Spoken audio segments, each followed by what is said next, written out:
अस्सलाम वालेकुम दोस्तों। नज़्म पेश खिदमत है। आदमी अकेला है। आदमी की ख्वाहिश को आदमी भुगतता है। आदमी जो हंसता है आदमी ही रोता है। आदमी जो पाता है आदमी लुटाता है।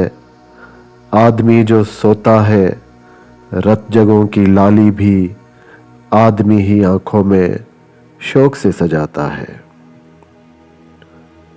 शौक से सजाता है या तड़प के रातों में बेखुदी में जलता है, या खुदी के कानों में बात अनकही कहकर दुख के आसमानों में ढूंढता है खुशियों को।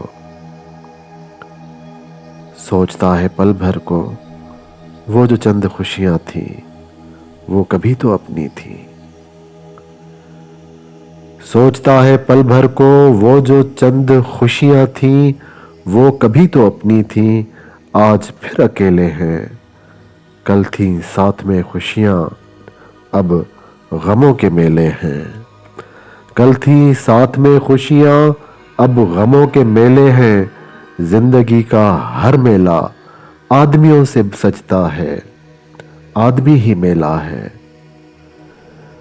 जिंदगी का हर मेला आदमियों से सजता है। आदमी ही मेला है। फिर भी बात है सच्ची, आदमी अकेला है। आदमी अकेला है। आदमी अकेला है।